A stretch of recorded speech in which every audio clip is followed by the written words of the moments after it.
Welcome back. It's your friendly heavy physics teacher once again. And another lesson for my college physics class, Unit 10, Lesson 6. Today we're talking about refraction and diffraction. All right. Okay, the other day we were talking about what happens when the wave comes into the medium. And we know that some of the wave energy is going to bounce off the medium, and we call that reflection. All right. Now, a whole bunch of phenomenon happen because of that. And we talked about that with harmonics. We talked about that with self-resonance, self-amplification, and all of that stuff that involves reflection. Now we're going to talk about what happens to the energy that gets absorbed into the new medium. A phenomenon that happens is called refraction.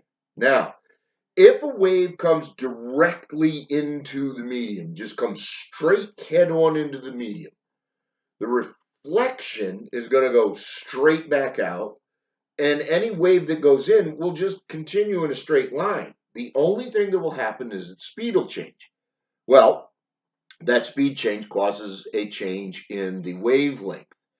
All right. Remember with the wave on a string lab that as the string was changed, as you changed the tension on the string, you changed the speed of the wave in the string, and that changed the wavelength, but the frequency didn't change. The frequency did not change. Now, what we're going to be looking at is not when the wave comes directly in and hits a wave smack on. In other words, the path of the wave is perpendicular to the medium. What about when it comes in at an angle and you get reflection bouncing off this way? Well, what happens to the wave as it goes into the new medium? Well, a lot depends on what that medium is compared to the old medium. Terminology here. The medium the wave is moving through as it encounters the boundary between the mediums, that is known as the incident medium. It's the incoming, it's the wave incoming to the boundary. So the incident medium is the medium that the wave is already moving through. And then it encounters the boundary. Some of it gets reflected. That we're ignoring. The rest gets absorbed into the new medium. The new medium is called the refracting medium. All right. And the quality, certain of the qualities of the wave will change as it enters that new medium. All right. So here we have an example of a wave coming into a boundary between mediums. Let's say this is a light wave. All right. And the medium over here is air. The medium over here is the window glass. And now we're looking at it from pretty much a microscopic point of view. All right. If we were to put a scale to this distance right here might actually be only 1 millimeter. All right. The distance between these waves, order of 10 to the minus 7 meters. All right. 100 nanometers is what we're talking about, is the order of magnitude of the distance between these if this were drawn to scale. It's definitely not. Okay. So we've got the light wave coming in. It's a certain wavelength as it comes into the boundary. And then some of the wave crosses into the boundary, some of the wave gets reflected off. Okay. The change in direction that happens is because there's a change in the speed as it goes from this medium into the new medium. All right. Interestingly enough, for light will slow down when it enters the glass. It slows down to almost 2/3 or a little more than 2/3 of the speed it had in air. So it goes from about 300 million meters per second here to just under 200 million meters per second when it goes into the glass over here. That speed change is what creates this change in wavelength between the two mediums. Okay? So the phenomenon of the bending of the path of the wave as it goes into the new medium is called refraction. All right. Now, the amount of refraction that happens depends on the difference between the two mediums. But regardless of that, the amount it is going to cause a change in the speed. That's going to cause a change in the wavelength. But frequency does not change. We know this because as light waves cross from one boundary into a new medium, the color of the light doesn't change. If it were radio waves, the carrier frequency of the radio wave does not change as it moves from one medium into another. The color of light coming from the sun doesn't change as it enters our atmosphere.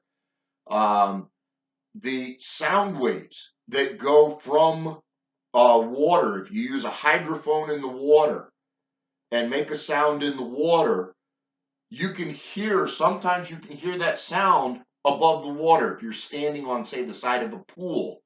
And you can hear the sound that's being made in the water, not clearly, not loudly, but you can still hear it. The pitch of the sound you'd easily recognize, and you'd know that if it was spoken words, you'd be able to hear those words. Not necessarily loudly, but you definitely would recognize the pitch of the words, the pitch of the voice that was speaking those words. Okay? So, how much refraction happens depends on the difference between the mediums, but we can measure that change. How much a medium will change a wave depends on a property called permittivity. All right? And permittivity is how easily a medium allows a wave to move through it.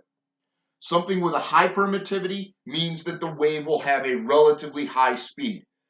A vacuum has the highest permittivity for electromagnetic waves. Believe it or not, steel has a very high permittivity for sound waves. Water, the permittivity for water is 5 times higher than the permittivity for air for sound waves. Okay?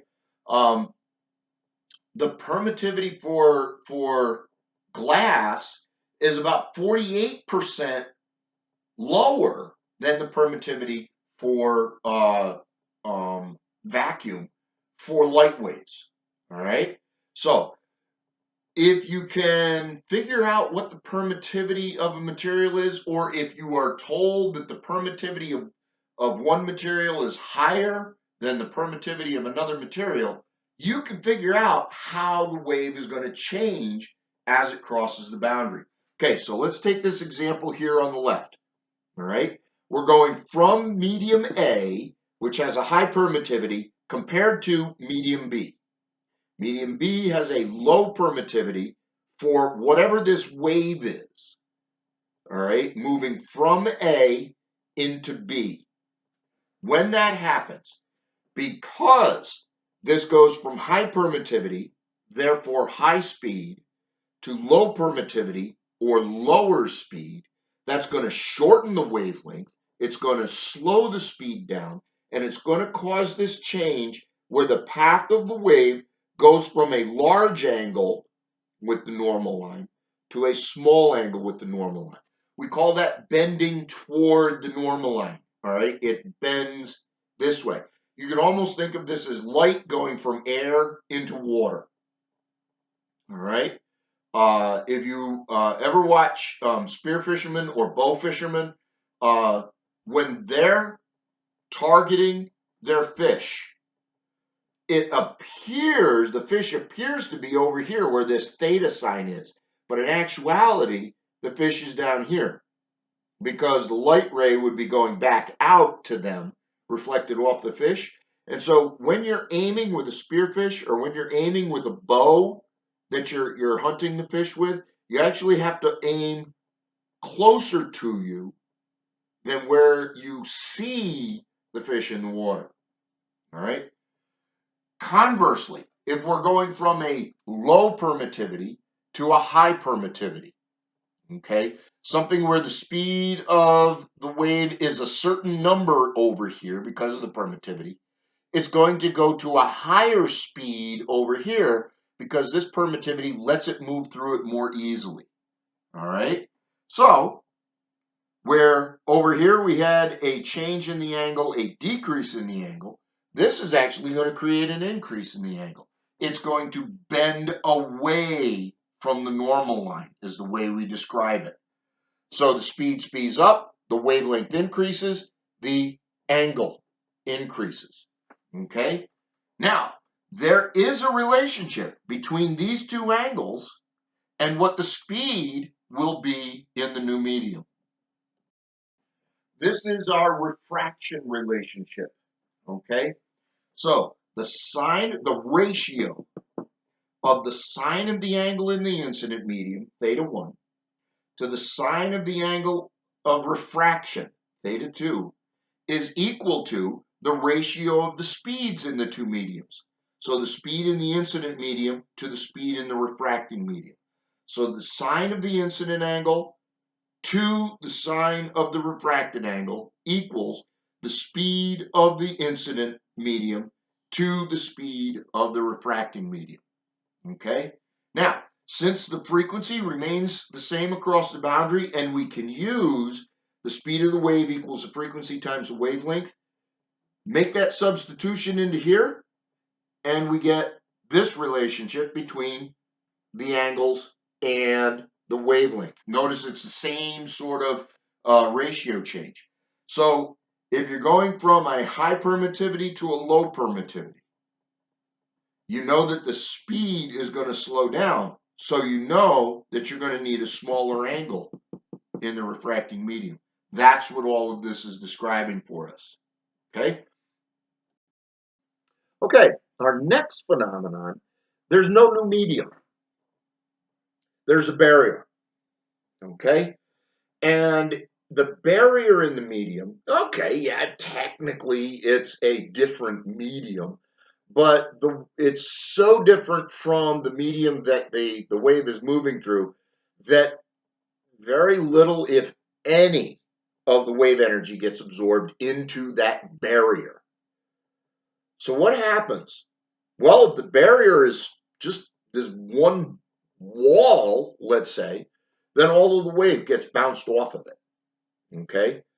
But what if there's a hole? What if there is an opening in the barrier? Will any of the wave get bounced off? No, because the medium passes through that hole too. All right? Think of this like a seawall and a harbor. All right? You got the ocean waves out in the ocean, and they're coming in toward the shore. And you've got the seawall that protects the harbor, but there's an opening. Now, is it water out in the ocean? Yeah. Is it water right at that opening in the seawall? Mm-hmm.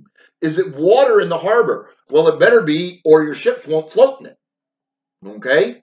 And so it's water the whole way around. But those ocean waves are coming in, and at the shore and at the seawall, they smack into it, and it blocks them. All right, very little of that energy from those sea waves gets passed into the harbor, except at the opening. Now, that'll come in, and you'd think that it just makes a line with that opening. Mm-mm. Energy wants to fill a region as it moves out away from the source. If you look at stars, they are spheres. And there's a gravitational reason for that. It's another day. But in the same way, they are also sources. They are emanating energy. And they don't emanate energy just in one direction. They emanate it in 360 by 360. All right? In other words, three-dimensional space. The same thing when you throw a rock into a pond, bloop, it hits the water.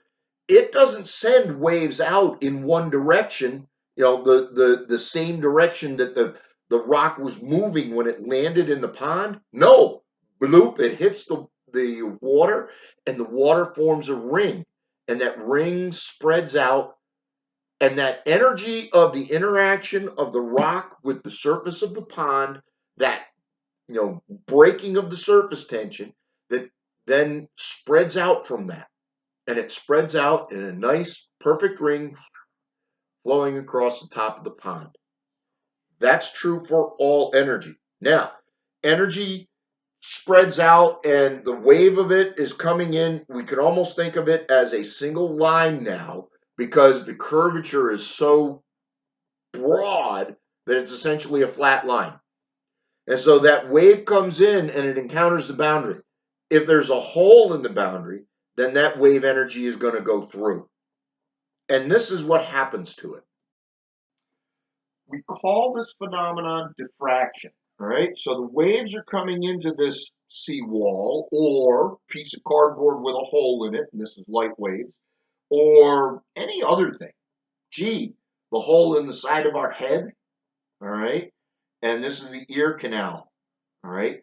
The waves are going to go in and they are going to spread out to fill the region beyond the barrier, all right.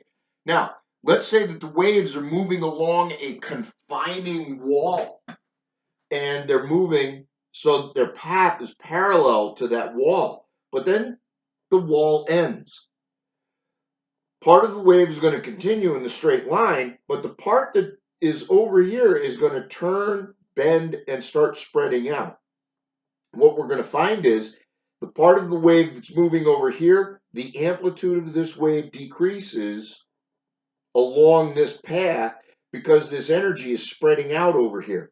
Over here, it's going to have a higher wavelength, or it's going to have a higher amplitude than over here because this energy here is the same as that energy there, is the same as that energy there, so on. But notice that this segment is now spreading out, so that energy has to spread out along that curve. Same thing over here. The amplitude over here is a certain amount. This one is going to be a slightly lower because this amount of energy now spread out for there.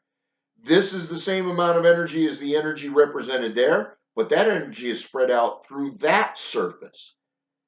Spread out, spread out. So the amplitude of this one out here is going to be lower than the amplitude of the wave coming through the medium.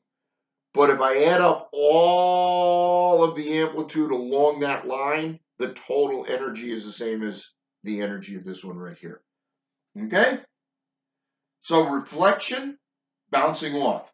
Refraction, going into a new medium. Speed changes, so direction changes. If there is no difference between one medium and another, you won't get a change. That's a rarity. All right, most often there's a change in the medium. If there's a single medium and it has a barrier with a hole in that barrier, then the energy comes in, it reflects off the barrier here, and the rest goes through and then bends and spreads to fill the region beyond. So we've defined the boundary effects. Okay, reflection, bouncing off, refraction, bending because of a speed change if you come in at an angle to the medium. Diffraction, bending of the wave to fill a region of the medium beyond a barrier. All right, make sure you check out the notes. There's a couple example problems on the notes. I'll be sending out a answer key to those examples after you've seen this video. All right.